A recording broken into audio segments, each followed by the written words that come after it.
Good morning, everyone. Sandy Waggett here with MSW Interactive Designs, and today I want to talk to you about the number one.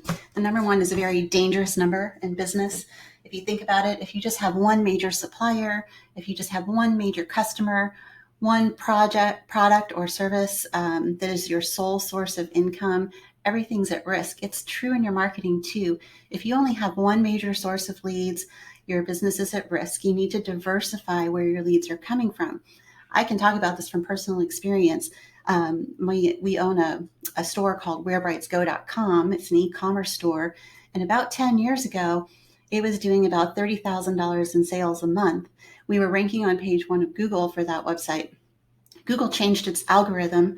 You might remember the Panda and Penguin updates from back in the day. And because we had multiple wedding portals that were pointing to wherebrightsgo.com, Google penalized for that redundant content.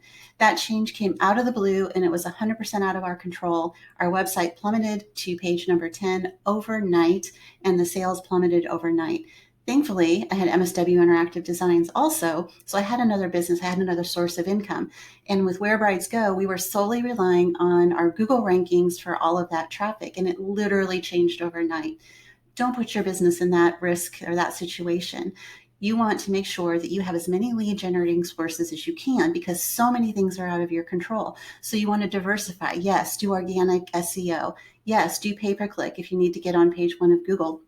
You also want to do display remarketing, social media. You want to do print ads. You want to do radio ads. You want to diversify your marketing budget as much as you can so that you're not solely dependent on one thing. Regulations changed. The Canned Spam Act came in and it regulated how email marketing was done.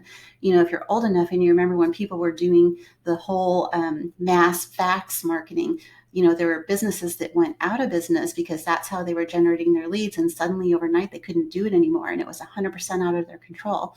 If you don't have a website and you're relying just on a Facebook page, you need to stop doing that because you don't own Facebook. Things happen with Facebook. Clearly, when Facebook made the news, with all of the privacy concerns, they lost millions of people that were on the platform. Stuff like that can happen overnight. So don't put your business at risk. Think about what single points that you're relying on, what one things that you're relying on that you should diversify to reduce the risk. This is Sandy Waggett with MSW Interactive Designs. I hope that tip helps. Have a great day.